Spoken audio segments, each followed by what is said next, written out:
All right.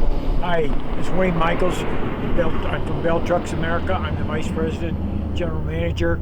I work out of the Kentucky office and travel around the country as I'm needed to do things. I coordinate with our regional service managers to see what's going on with those, and I work with our salespeople on the trucks. This is a B50E. This is our largest articulated dump truck, 6-wheel drive. It has powered by Mercedes engine. It has an Allison 7-speed transmission, so it's matched to power and good. It's 6-wheel drive. The truck is equipped with onboard weighing so that you know at all times how much load you're carrying and stuff. And there's features in the display where you can keep track of that through the course of a day. The uniqueness of the 50E is just the size and the weight of the load, the capacity of the cubic yards you could move. It's interesting too that based on the tire configuration, the B50E can have basically the same ground pressure as a 30-ton truck. So when you think you're hauling 20 tons more, but as far as ground penetration is concerned in PSI per square inch, the 50E might even be lighter than the 30-ton truck. The weighing of the truck is extremely accurate.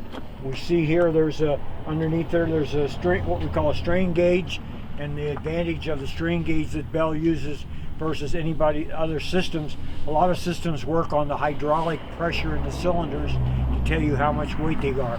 The Bell system with a strain gauge actually measures the flex in the steel. It's been rated that it's like within 4% accurate. So if you have a situation where it's important that the weights be correct, that's the way we are with them. It has another feature that we use. It's called the I-tip, intelligence tip. What happens is you can set the computer up, set the control up, that when I come to the point where I want to dump the truck, you push one button and it will put the truck in neutral, apply the parking brake, rev the engine up and dump the load, and shortly thereafter the operator can begin to pull away. And all of that speeds up the cycle time, and on a job site, cycle time is money. That's how the contractor makes his money, is how quick he can move that certain amount of dirt from one spot to the other. Trucks can be equipped with a rear tailgate. It's not so much that the yard or two additional capacity you get out of it. It's just the type of material you would be hauling, that if it's wet or sloppy material, the tailgate acts to hold that in there. So that's what it's done. And in places where you can't have any spillage out on the road behind you, the tailgate works very good. So we sell probably half of the trucks come with top tailgates on them. And they are mechanical, meaning that as the body goes up, the linkage opens the tailgate, so there's no hydraulic cylinders and things involved that could give us a problem along the lines. It has lots of little features that add up to make the operation of the truck better, and they're simple little things. It's not like something that's a huge thing. If you notice the mirrors on the truck, they're heated mirrors. So when you have cold mornings and you have some frost on them, it's easy to clean it up. And they're also adjustable, which seems like a very small thing, that from in the cab I can adjust the mirrors up, down, in or out to the position I want. But it's a big thing when you're the operator, because I can climb out of the cab and adjust the one on the left side. To adjust the mirror on the right hand side, I have to climb down the steps. I have to go around the truck, climb up the steps on the other side, adjust the mirror to where I think it might need to be, back down the steps, back around to this side, back up into the cab again, and I go, oh gosh, that's not the way I want it. So I got to go down the steps again, around the truck, back the steps up and do it. The simplicity of being able to adjust that electronically is really an amazing thing that kind of goes unnoticed with the trucks.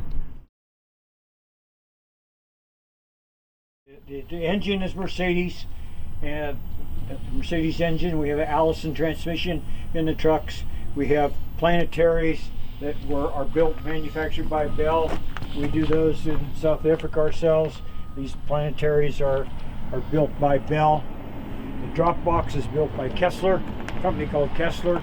The drop box is the connection between the engine and the transmission that allows us to have it locked up. The truck has a feature of the 50E versus some of the smaller trucks. It has what's called automatic traction control. It goes untold sometimes. All articulated trucks are 6-wheel drive. As long as the rear wheels and the front wheels have traction, a grip, they're 6-wheel drive. They're pulling all the time. You can have an occasion and you can exaggerate it and say, okay, my front wheels are sitting on ice. My rear wheels are sitting on asphalt. Well, the torque in the engine and the transmission will find those front wheels, because the law of physics is torque takes a line of least resistance. So it could spin those wheels. The feature that the Bell, the 50E has over some of the smaller trucks, it has what's called automatic traction control.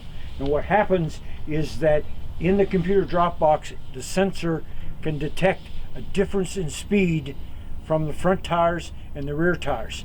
And if it's a certain amount, it will automatically lock through the bottom of that drop box, so that now the front and the rear are locked together longitudinally, so it'll go through those kind of places. And it does that automatically. Once the traction gets to it steady the same, and the computer looks at that 2 or 3 times and says, oh, it's okay now, then it drops out of the automatic traction control. It has wet disc brakes, front and rear. What sets the 50E apart from any of the other Bell trucks is it has wet disc brakes on all 3 axles. Most of the other trucks, 45 and down, only have the brakes on the front and the middle axle. But that's one feature that's different about the 50E versus the others. Now, the trucks are equipped with an auto lube system. It's made by Gerneveld. Every fitting on the truck is lubricated automatically. That's a feature that can also be adjusted depending on the conditions that you're working in, whether it's extra dusty or not. You can adjust the grease cycle to what they call low, medium, or high. Generally means low would probably be every hour, medium would be every half hour, high would be every 15 minutes. So that's adjustable inside the computer. The computer itself, the display on the dash, is similar to a car. It gives you all the readouts of the pressures and things, and technicians use it for diagnosing problems. I can read in there the hydraulic pressure. I can read the brake pressure for the wet disc brakes. So it's a serviceable thing for the mechanics can look at it, and it helps the operator in seeing what things are going on. Safety features the truck includes is that if the rear body section gets to an angle of more than 15 degrees, it won't dump. And the reason for that is that in an angle where you're sitting at an angle, as the body would start up, the weight could shift and the truck would turn over. And we're trying to avoid that happening. That would injure someone, damage the truck, or so forth. So it's a safety feature, and basically all the operator would have to do is pull up and find a spot where he has less of an angle or to do that. The truck transmissions are fully automatic power shift transmissions, where it's smooth operating a truck. The truck has power steering. It's probably as easy to steer as your car or your pickup or anything. So the truck is designed to help the operator make his job as smooth as it can be, and that will give the contractor the production he needs, and then the truck keeps the truck up and going and keeps it from being downtime with the truck. It has a feature in there called counters, and the counters, what it will do is it has 2 columns in that screen. One of them is daily things, one of them is the lifetime of the truck. Every day I can reset the left-hand column, the daily stuff. So if the job site calls for me to keep track of each load I've made, I simply let the computer do that by clearing it out every day. And at the end of the day, it will tell me how many trips I made on the haul road. It will tell me how many tons I hauled. It will tell me how many hours I worked. It will tell me how many miles I've driven. And it will tell me how many gallons of fuel I used. And then tomorrow morning, I can reset that, and I get the same record for that day. So those are features that help the operators, because important on most jobs is most contractors bill the customer for the work they did that day. So it's an easy record to have that and pull all those numbers together with.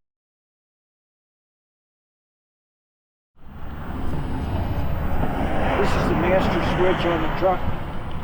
It sets everything down, and you have to, before you get in the cab, you might as well turn it to the on position so that everything inside now electrically is turned on and will work.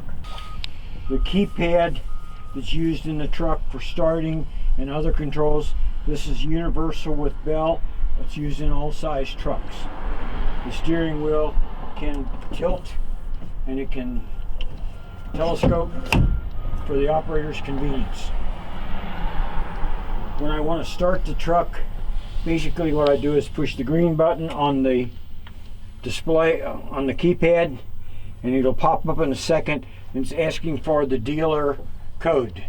Interesting here is that because this truck has been used on a job site with a Hispanic operator, if you see everything is in, you can adjust the screen so all of the writing in here is in Spanish, and that's what this was done. So this is the driver identification. It's got 4 digits. Normally it's the last 4 serial numbers of the truck, which you can find up on the serial number plate. In this case it's 6898. And once I have the code in, the dash will light up. That's basically like having the key turned on. The next time I push the green button, the truck's going to start.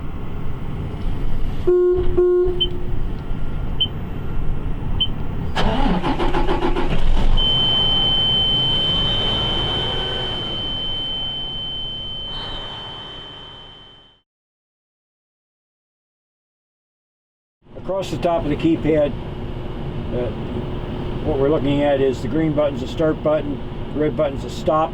This is 4-way flashers. The P is for the parking brake. The D is for drive in forward.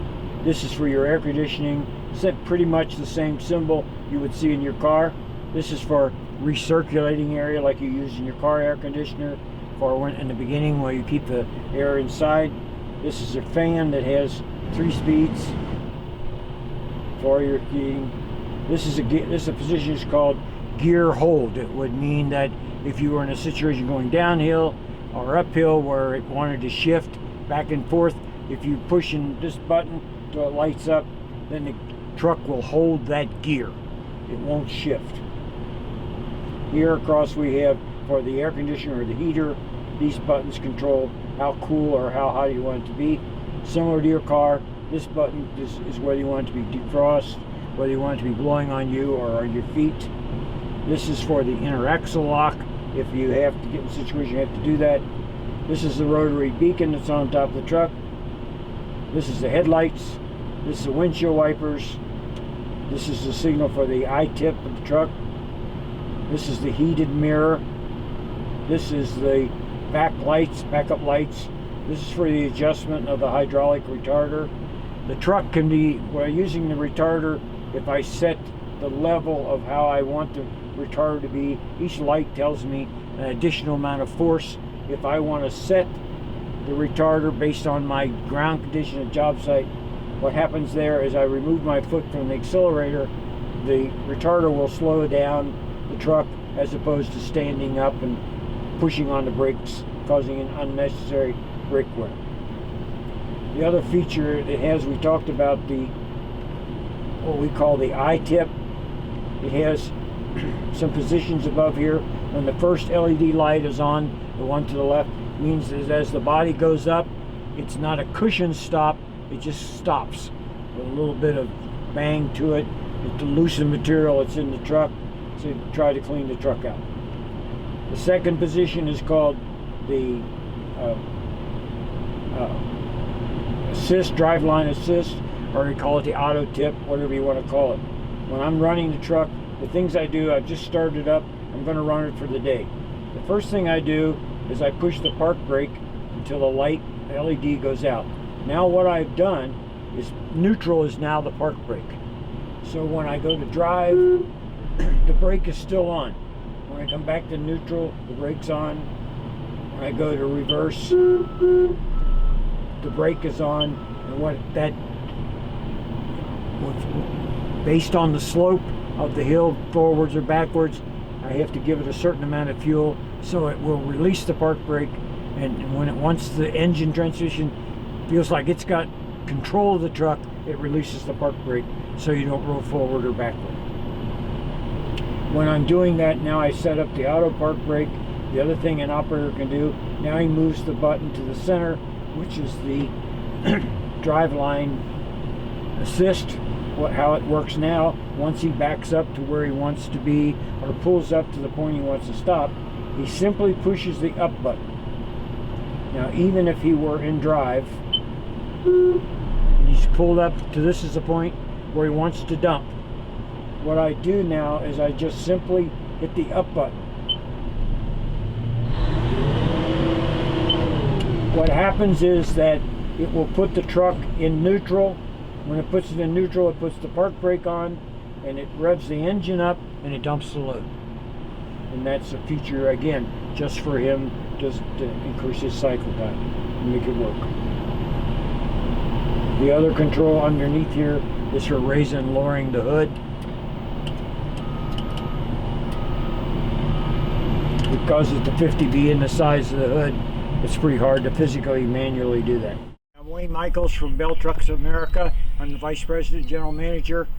We have been going around the B50E truck and pointing out some of the different features of it, and we're glad we're able to share that with you and hope it passes on some good information to you. And at Bell, we're always available to follow up and explain things that we haven't done completely. So you've just now seen a tour of the B50E, which is our largest articulated dump truck.